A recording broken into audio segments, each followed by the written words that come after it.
and Central Asia, which is a big deal, and Sergio will handle it better than anybody could handle it. So I just want to congratulate Sergio. Come here a minute, Sergio.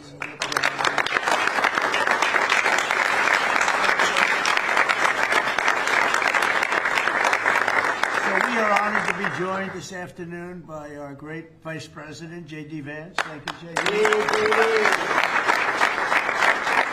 Secretary of State, Marco Rubio. Thank you, Marco. Secretary Scott Besson, who's doing a great job. Attorney General Pam Bondi. And U.S. Attorney Janine Pirro.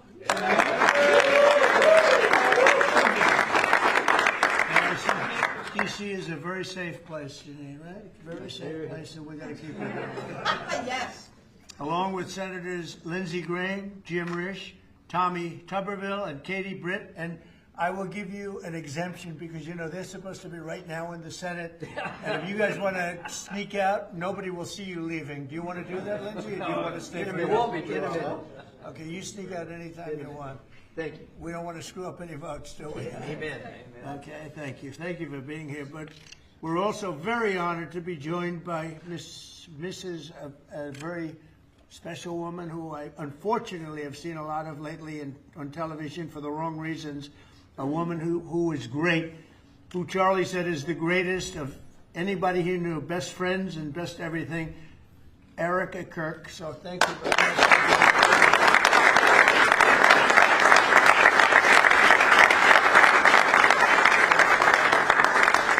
And as Erica knows, another special woman, Laura Ingram.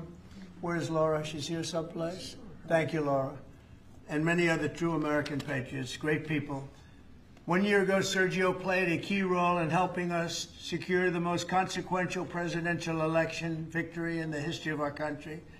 And from the day we won, he immediately began working to staff our new administration with the most talented team of any president. And we have had a great team. A couple of mistakes there, Sergio, but we won't mention them. They're gone. We got rid of them pretty quick. We found a couple we weren't thrilled with. We got them out of here. But as my director of office and presidential personnel from the early days of transition, Sergio's leadership was essential to fulfilling the historic mandate entrusted to us by the American people. And that's what we've done with the help. Here at the White House, we set new benchmarks for presidential staffing. Nobody's done it, I think, hopefully better, but certainly quicker. But I don't think anybody's done it better. We have great people, surrounded by the people that I really do love and like and respect. But we hired 4,000 appointees across every federal department in record time, including over 1,000 appointments on day one. So before we even got started, we had over 1,000 people working for us. Under Sergio's leadership, federal agencies and departments reached staffing levels of 95%, and it's faster than any administration in modern day history. And prior to his work on behalf of my 2024 campaign, Sergio had tremendous success as an entrepreneur in the publishing world. He even published my book, which went to #1. I was very happy because if it didn't, he wouldn't be here. But now I'm trusting Sergio to help strengthen one of our country's most important international relationships, and that's the strategic partnership with the Republic of India. It's a big deal. India is home to one of the world's oldest civilizations, the largest country in the world, actually. And it's got over 1.5 billion people. And we have a fantastic relationship with the Prime Minister, Modi. And Sergio has only enhanced that because he's become already friendly with the Prime Minister, knowing that Sergio is going to be the ambassador they would call constantly to say, let's get to know this man. And they like what they see. So I know you're going to have a great success over this. It's a very important relationship. But it's also the fastest growing middle class, and it's an important economic and strategic security partner in the Indo-Pacific region. It's an amazing country, actually. 1.5 billion people. China has 1.4 billion. Those are two big countries. As ambassador, Sergio will work to fortify our country's bond, promote investments in key U.S. industries and technologies, increase American energy exports, and expand our security cooperation. And, you know, we're making a deal with India, a much different deal than we had in the past. So right now they don't love me, but they'll love us again. We're getting a fair deal, just a fair trade deal. We had pretty unfair trade deals. They're very good negotiators, Sergio, so you have to take a look at that, if you would, please. But we're getting close, Scott. I think we're pretty close to doing a deal that's good for everybody, right? In the old days, do you think Biden would ask that question? I don't think so. He'd say, how are we doing with India? He didn't know about India. He didn't know a damn thing. But that's okay. We had him. Likewise, in Sergio's role as special envoy to South and Central Asia, he'll be a key emissary to a very important group of nations at the crossroads between East and West. And last week, I was honored to host the leaders of 5 Central Asian countries here in the White House. And Sergio will be helping with all of that. We had an amazing meeting the other night at the White House. And I'm confident that Sergio will do an outstanding job and make our country and all of his friends very proud. But I'm very proud of Sergio. I've known him for a long time, and he's a great guy. And most people love him. Some people don't like him so much. I'll be honest with you, Sergio. Some people, when they don't like Sergio, they don't like him. But when they like him more than anybody.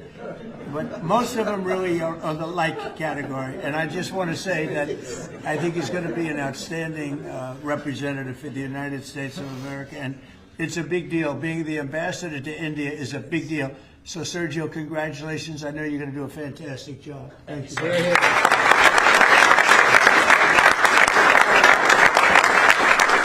Mr. Vice President, swearing. All right, okay. Swear him in here. Left hand on, right hand up. Thank you. Thank you, Judge. I appreciate the assistance. We have such a crowd here, you think we're swearing in a vice president, sir. Okay. Please repeat after me. I, Sergio Gore, I, Sergio Gore, do solemnly swear do solemnly swear that I will support and defend the Constitution of the United States that I will support and defend the Constitution of the United States against all enemies, foreign and domestic, against all enemies, foreign and domestic, that I will bear true faith and allegiance to the same, that I will bear true faith and allegiance to the same, that I take this obligation freely that I take this obligation freely without any mental reservation without any mental reservation or purpose of evasion, or purpose of evasion, and that I will well and faithfully and that I will well and faithfully discharge the duties discharge the duties of the office on which I am about to enter. of the office of which I'm about to enter. So help you God. So help me God. Congratulations, Mr. President.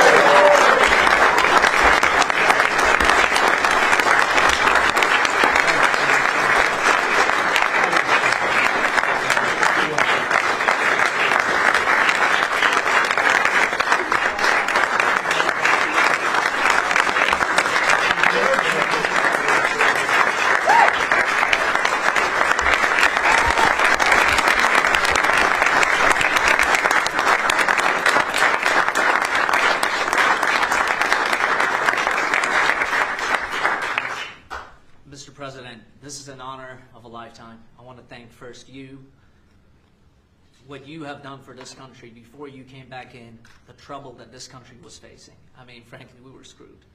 What you have achieved in 10 months has been historic, has surpassed any other presidency, and I fully believe what you will achieve in the next 3 years will never be beaten.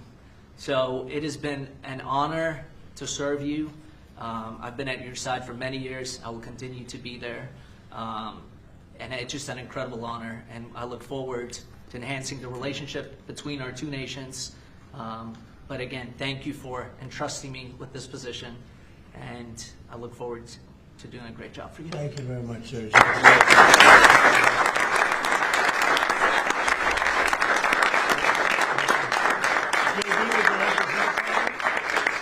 Well, thank you, sir. First of all, congratulations, Sergio. You're going to be a great ambassador, a great representative to the country of India, which the President and I both love.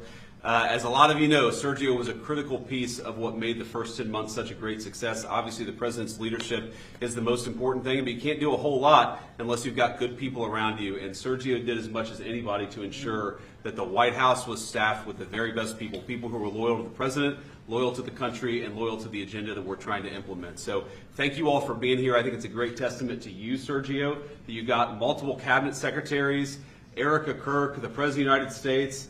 This crowd would not turn out for just anybody, but it turned out for Sergio Gore. You're going to do a hell of a job, man. Congratulations.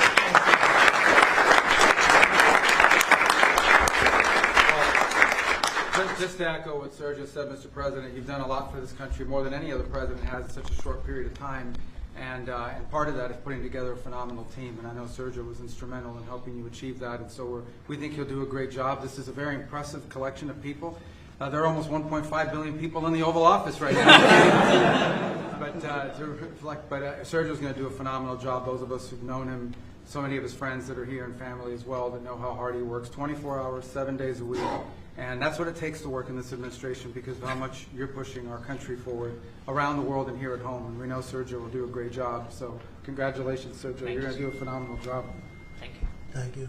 Janine, please. Well, I'm very proud to be here with Sergio. My friend has been my friend for many years. He is someone who is loyal, he is trustworthy, and he works as hard as anyone I know. And Mr. President, there is in this room a group of people who love you, who believe in you, and who are so proud to be in this Oval Office and to be part of this amazing day, because you have changed the course of America. You, and thank you, Sergio, for what you've done. God bless you both. Thank you.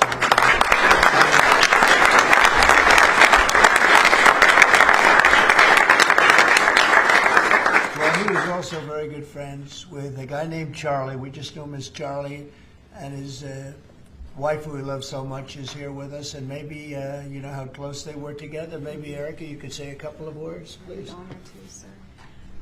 Charlie loved you. It's hard not to get emotional because I know that he would have been the first phone call when he found out that you were going to be taking this position. And the way that I was able to witness the two of you work together for years and to champion and support the president was absolutely humbling to witness. And I am so proud of you. And Charlie is going to be with you every single day. In spirit, and I will be praying for you every day, because I know that this is just the beginning of an incredible opportunity for you. And sir, thank you for allowing Sergio to have this beautiful moment. Thank you very much. Thank you, Charlie. And that man's watching over us right now, right? Okay. Any questions? You mentioned senators that are here, Mr. President. Do you personally approve of the deal that's happening right now on Capitol Hill to end the government Well, it shutdown? depends what deal we're talking about. But if it's a deal I heard about, that's certainly, you know, they want to change the deal a little bit. But I would say so. I think based on everything I'm hearing, they haven't changed anything. And we have support from enough Democrats. And we're going to be opening up our country. It's too bad it was closed, but we'll be opening up our country very quickly. Mr. President, that deal does reverse the mass firings your administration put through during the shutdown. Did you sign off on that, and will you abide by that if this passes? Well, I will be. I'll abide by the deal. The deal is very good. We're not going to be giving $1.5 trillion to people that came in from jails and from, you know, the gangs and drug dealers and all of these others that they wanted to be given health care, which would have hurt our health care system. I hope that we're going to be able to have a health care where Lindsay and I were discussing it, Jim and I were discussing it, and Katie, we discussed it.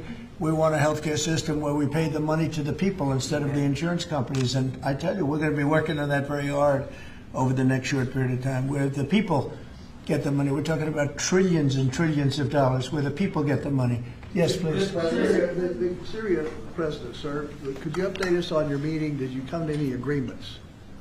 Say it. With the leader of Syria you had earlier, did you come to any agreements today? Well, I had an agreement with him. He's a very strong leader. He comes from a very tough place, and he's a tough guy. I liked him. I get along with him. The president, the new president of Syria. And we'll do everything we can to make Syria successful, because that's part of the Middle East. We have peace now in the Middle East, first time that anyone can remember that ever happening. And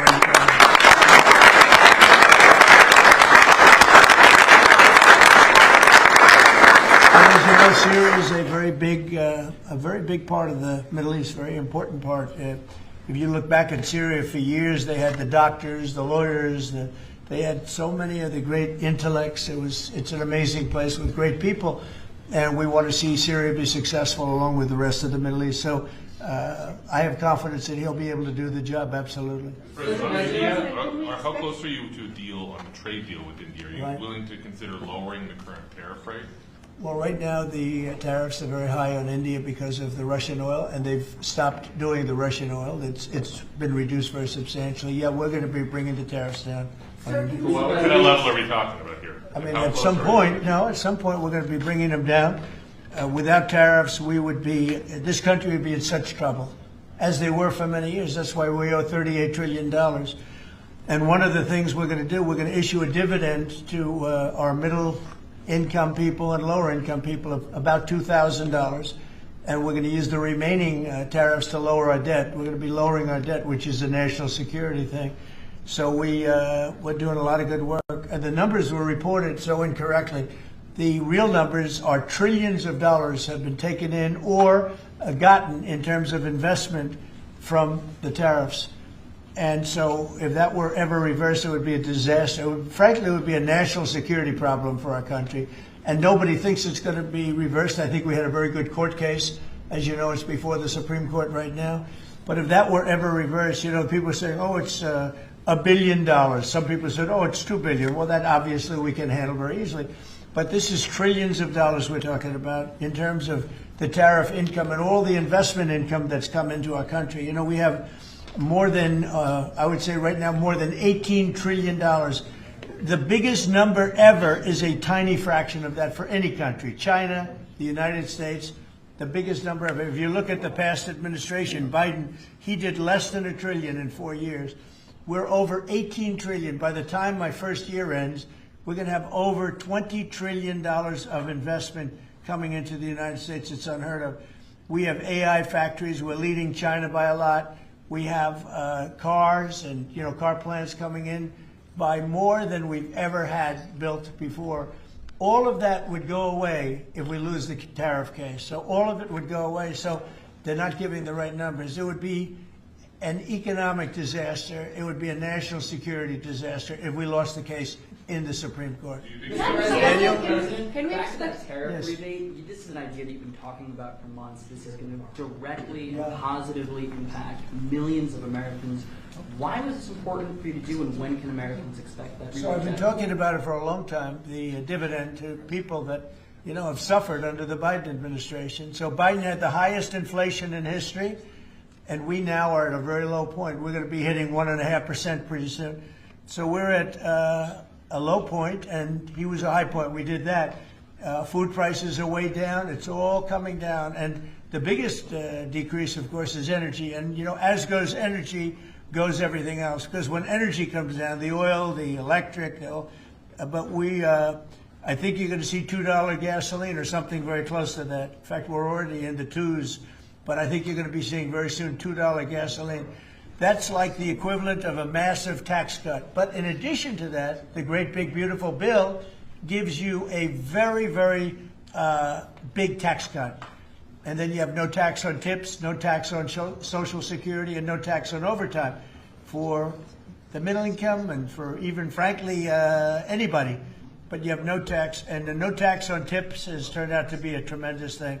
But when you think no tax on tips, no tax on overtime, and no tax on Social Security for our seniors, it's the great big beautiful bill, which has been mischaracterized. But now people they don't want to talk about it because it's so good, the enemy, because it's so good for everybody. It's the greatest piece of legislation ever passed in the history of our country in terms of size. And hence they call it the big beautiful bill, or the one big beautiful. I call it the great big beautiful bill. It's an amazing bill for the middle class. It's an amazing bill for jobs. We've never passed anything like it. And in my first administration, so we had the greatest economy. Everything was good, but we're really outdoing it this time because we have investments coming in largely because of tariffs, and I think because of November 5th, the election result. But we have investments coming in like we've never had before. The deal that the shutdown, Mr. President, includes a vote. Please, behind you, Caitlin, behind you. Thank you, Caitlin. On Syria, can we expect an announcement on a pact between Syria and Israel, or an announcement on them joining the anti-ISIS Yeah, you can coalition? expect some announcements on Syria. We want to see Syria become a country that's very successful, and I think this leader can do it. I really do. I think this leader can do it. And people said he's had a rough past. We've all had rough pasts. but he has had a rough past, and I think, frankly, if you didn't have a rough past, you wouldn't have a chance. He gets along very well with Turkey, with President Erdogan, who's a great leader. Erdogan's a great leader, and very much in favor of what's happening in Syria. We have to make Syria work. Syria is a big part of the Middle East, and I will tell you, I think it is working and really well. We're working also with Israel on, getting along with Syria, getting along with everybody. And that's working amazingly. As you know, Hamas has given us back numerous bodies. It sounds pretty gruesome, but it's something the parents want more than if their son had been living. Hard to believe. I've seen all of the parents, so many of the parents, and getting back the body of their son, their dead son, is as vital to them, as important to them, as if the boy was generally the boy. The boy was alive. And as you know, over the last 4 or 5 days, we've gotten a lot of the additional bodies that they said they were going to. They've worked very hard to do that. So we have peace in the Middle East. It's a great thing, and nobody's ever seen anything quite like it. After your meeting with the Syrian president today, Switzerland, Mr. you posted President. last week about your talks with Switzerland. We're reporting that you're near a deal that would lower their rate to With 50. Switzerland? Yeah. We're working on a deal to get their tariffs a little bit lower because. 15% is what we're hearing. Is No, that I haven't said any number, but we're going to be working on something to help Switzerland along. We hit Switzerland very hard. We want Switzerland to remain successful, and we're a part of Switzerland in the sense that they've been a very good ally.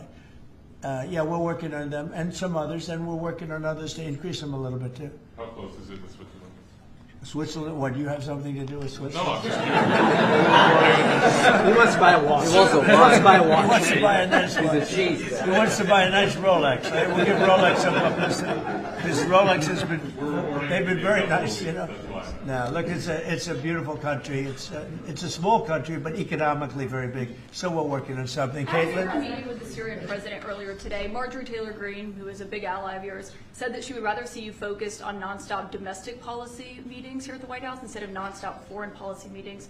What's your response to her saying that, and also saying that grocery prices are up and not down, as you've said? Yeah, so I don't know what happened to Marjorie. She's a nice woman, but I don't know what happened. She's lost her way, I think.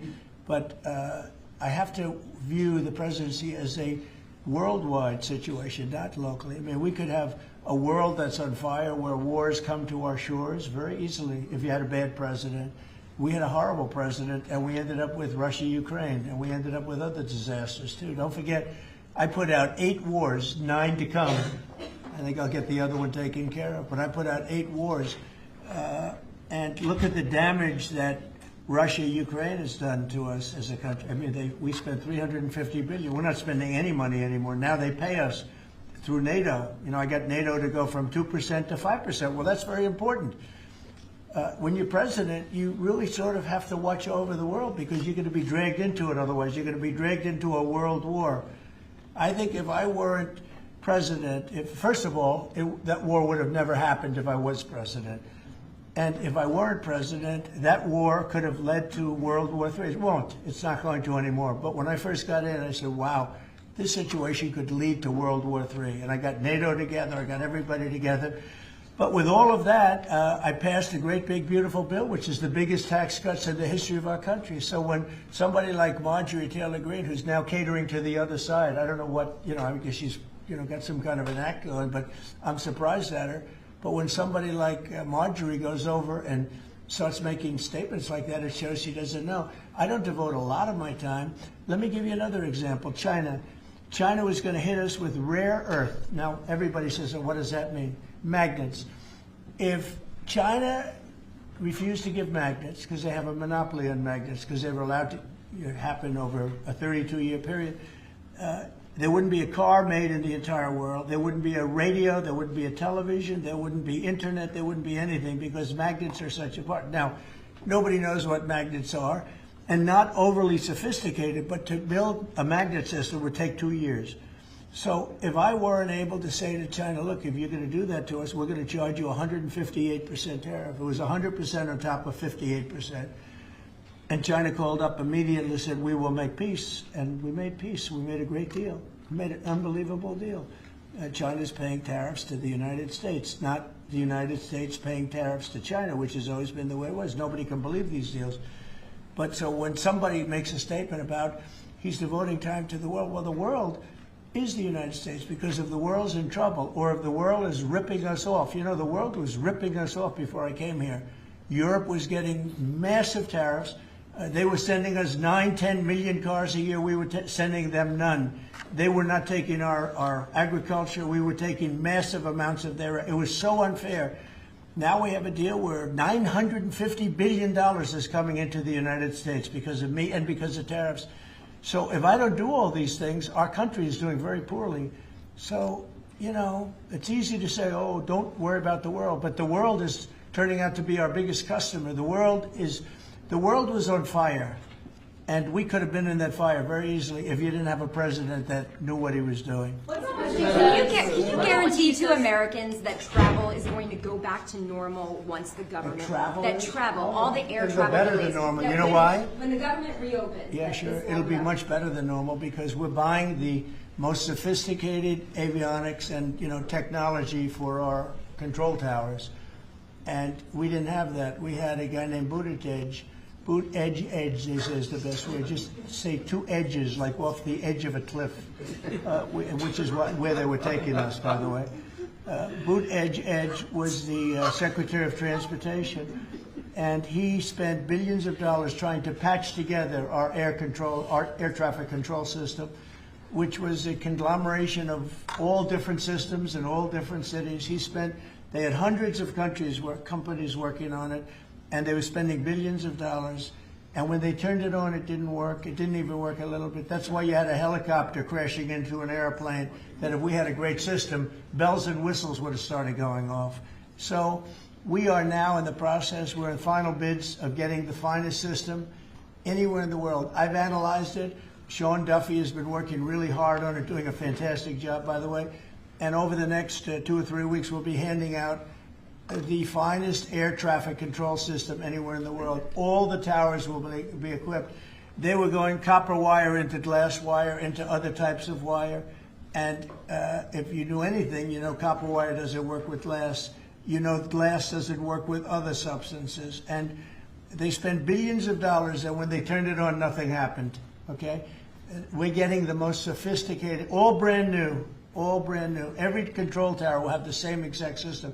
It'll be the most sophisticated system by far in the world. And what we've done is we've looked around other countries and we've taken the absolute best systems in every different form, because there are different. You have lots of different companies like IBM and Raytheon and a lot of great companies. They're all bidding, and we're going to pick the best one, and it'll get built relatively quickly. And we are going to have the greatest air traffic control system anywhere in the world. Thank you very much, everybody.